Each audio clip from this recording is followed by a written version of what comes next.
What's good? What's good, everybody? Welcome back to another episode of The Urban Platform Speaks. Make sure to like and subscribe as you tune into the channel, check out the content. And with that being said, I want to react to a video that Jason Whitlock made about Bronny James, right?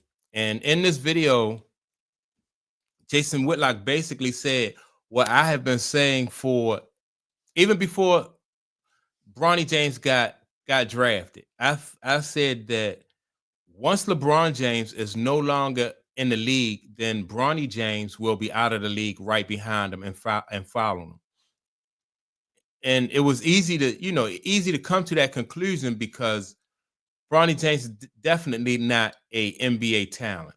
And the only reason why Bronny James is in the league is because of his father. So it's just evident that as soon as LeBron James is out of the league, Bronny James will be following right behind him. And this is what Jason Whitlock touched on his show when talking about Bronny James.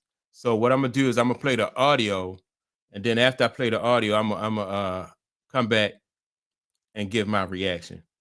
7 for 28 in 4 preseason games from the field. He's 2 for 13, I believe, from 3-point range. He's got 8 assists and 8 turnovers. He's moving into year 2. This guy is not an NBA player. LeBron James, in my view, and I think Scap is going to back me up here, has come up and faked some sort of injury. I don't think LeBron is comfortable with Luka Doncic and the direction the organization is moving, and perhaps wants his way out, and maybe is trying to force his way out. So, Scap, I'm going to let you frame this up for me. For what's going on with LeBron, and is it connected? And what do you think about what's going on with Bronny James and this whole deal where from Shedeur Sanders to Arch Manning, these second-generation kids seem to be disasters that are being forced upon us? All right, so before Jason Whitlock co-hosts speak on it, I think that I don't think that what's the kid like Arch Manning. I don't think if he's not qualified to be in the NFL, I'm not sure if he will get the same type of if he'll get drafted like what they did with Bronny James, because LeBron James was on a team, and he basically, it was like he twisted their team's arm in order to draft his son. Now Arch Manning, his father and his uncles his grandfather and his uncle do have a connection to teams, but they're not. I don't think there's much leverage there for them to twist the arm. So I think the situation is a little bit different, but some people might disagree. Yeah, Jason, wow, there's a lot there to unpack. I think you're right. It all does stem from LeBron James, though, and his really fractured relationship at this point with the Lakers. It began, back into the summertime when Luka Doncic was notified that the team was about to sell. That was a bit of a, like an earth-shattering, like groundbreaking moment. The Lakers sold for a record-breaking evaluation at the time. And LeBron had no idea that it was coming. He obviously, his confidant, Jeannie Buss, has remained. She's still like the governor of the team or something. So she's still highly involved. But the fact that LeBron was not informed about that deal prior to it being made, and the fact that Luka Doncic was, I believe that really started the rift between LeBron and organization. Couple that with the fact that obviously Rob Pelinka and the upper crust, if you will, of the Lakers front office, they're building towards Luka right now. And of course, they should be working towards the future. But LeBron, in his infinite and really fragile ego, he just can't take it, I don't think. He has never been like the sun to every solar system that he's been in throughout the entirety of his NBA career. So it's off of the court, Jason, and it's on the court that they're going to be funneling things more through Luka. And I think, quite frankly, LeBron didn't want any part of this, but he had no contingency. There was no exit strategy. All right, let me say this. Even if the Lakers, I think, even if the Lakers had not sold, if Jeannie Buss had not sold the Lakers, LeBron James still eventually would have lost his leverage on the team because LeBron James is going into his 23rd year of playing, playing professional basketball. So his leverage is only through what he can bring to the table. Now, say like if LeBron James was not in year 23, if he was in year 13 or year 10, then even this new ownership team would still feel like they had to do what LeBron James wanted them to do. So it's not just about the fact that Jeannie Buss sold the team, but I think new ownership would have still LeBron James would have still basically, in my opinion, still had leverage if he was a younger player. If you will, like where was he going to go if he declined his player option in the summer? What were the options? He was either going to have to take like a veteran minimum or a mid-level exception to play on a contender. Could his ego take that, going from $55 million a year to like $3 or $4 million a year? So the other option would have been take a lot of money and go to some garbagey team and just jack up 20 shots a game.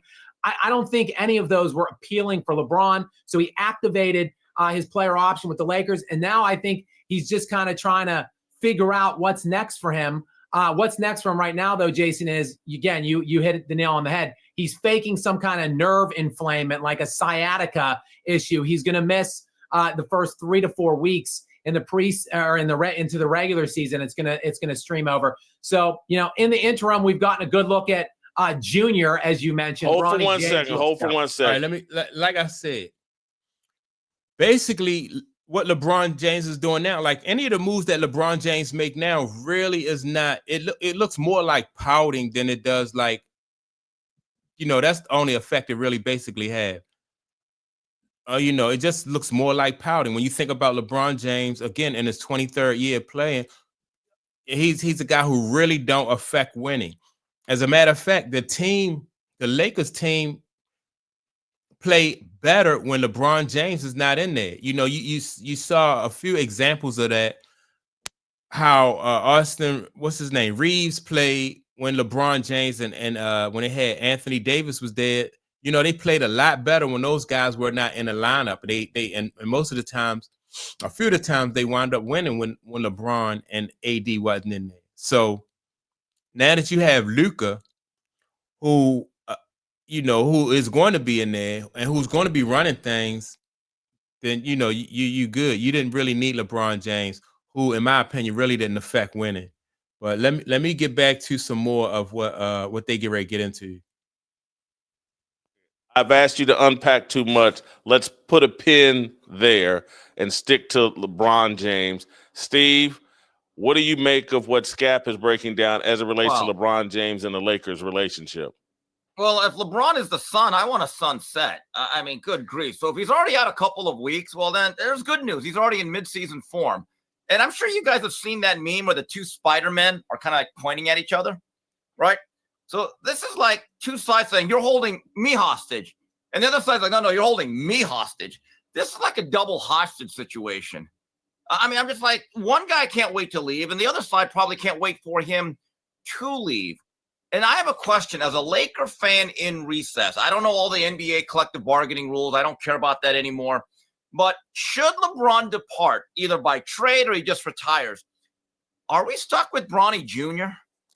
after that? I never had really thought about it till this subject came up, and I'm like, I may be a Laker fan in recess longer than I thought.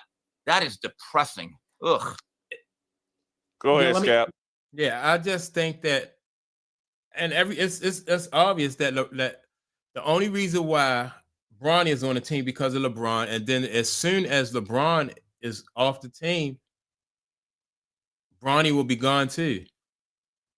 Yeah, let me interject in here real quick. I think LeBron overplayed his hand. Ultimately, I think he overestimated his own value and importance at this stage. I think he felt that if he activated the player option, it would be the best of two worlds. He could then get himself to a contender like, say, Dallas, for instance, still save face by making the big money because it's trading from the Lakers. But Dallas doesn't want anything to do with that, nor does any other high-level contender. Why would you want to trade away valuable pieces to bring in this prima donna for what, 1 year, maybe 2 at most? And then, Steve, to your point, Bronny's coming with. Like, they're not, it's going to be a package deal. So LeBron thinks, again, he's overplayed his hand here. Not only can I dupe some contender into taking my 55 mil, I'll get him to bring my bum son along with me too. Nobody wants this arrangement. So he's stuck in Lakerland here for the year. And unfortunately. Now, that's the truth. He's stuck with the Lakers, and the Lakers are stuck with him. If you Dallas, you don't want him because Dallas have a good team. You know, they just brought in the rookie Cooper Flag. Kyrie hopefully comes back from, you know, his injury from last year. You got Anthony Davis there. You know, you got some good pieces over there in Dallas, right? So you don't want to mess that up. And any team in the NBA that is good is not going to give up their young nucleus or disturb their young nucleus to bring in LeBron James and Bronny James. It's not worth it. And so in teams that are not good, I don't know, you know, you got some organizations that might make that kind of move, but then LeBron James, they won't have, they'll get LeBron James on the cheap.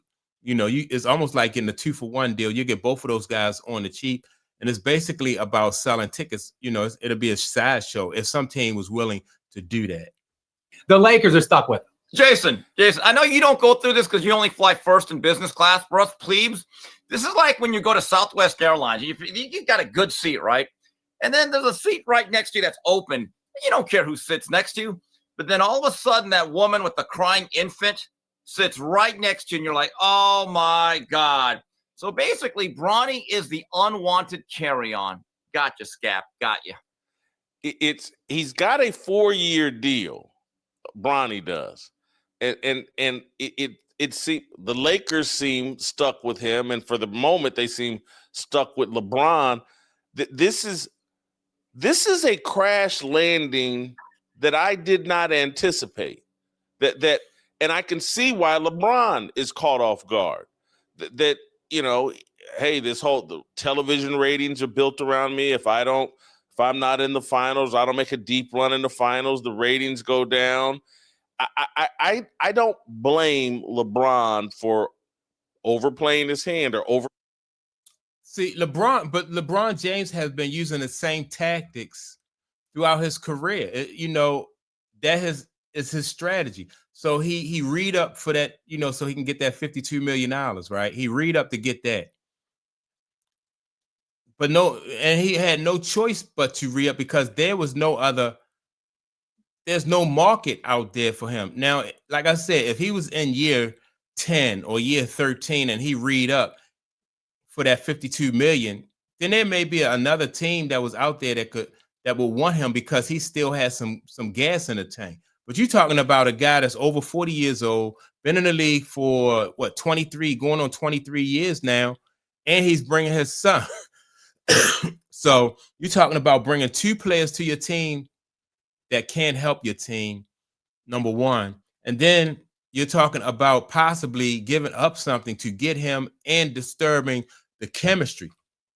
So it was foreseeable. As like I said, as soon as they drafted Bronny James, I knew that this was going to be short-lived because of where LeBron James is in his career. Nobody is worried about if LeBron James not playing, ratings is going down. Ratings have gone down throughout, while during his career. He's getting blamed. LeBron James is getting blamed for that. It's like attendance is down and ratings is down. And so they'll find a different story. LeBron James, they'll find a different story. And it's time for this new generation to take over. So I'm gonna leave it right there, though. I just think that it was foreseeable. If LeBron James had any more leverage, he would be able to get his other son, what's the kid name? Bryce. He would be able to get Bryce in the league. But he's ran out of leverage. He has run out of, and I wonder if they're even going to cover that. I think the one guy covers it because he also makes the point that LeBron James don't have enough leverage to get his son Bryce in the league. Estimating his hand. He may not have overplayed. He just may have overestimated it, and he's caught between a rock and a hard place. This is. I'm sitting here right now trying to think of what the analogy would be. What superstar player has had a potential crash landing like this? And will people at ESPN and in the mainstream sports media, will they be allowed to talk about, honestly, like what's going on with LeBron James? Because, I'm not sure, Clutch Sports and Rich Paul may have so much influence that this never gets talked about. I don't understand why they said that Clutch Sports and Rich Paul has so much influence in the league when really they don't. They, like their influence, their leverage is LeBron James. That's it. And once LeBron James cannot play, once he don't play, then, like their business is, it's going to it's going to decline. That's their leverage. That's their only leverage is LeBron James. That's how Bronny got in the league. That's why LeBron James was able to make different moves throughout his career, is because he was, the face of the league. But now that they're phasing out, they're phasing into Luka. The Lakers was the first. That was like the first phase of the league shifting from LeBron James and into the next generation. And so the rest of the league is going to follow suit. So that's my take on it. Make sure to like and subscribe. Don't forget to leave a comment, and I'll check you all out in the next video. Peace.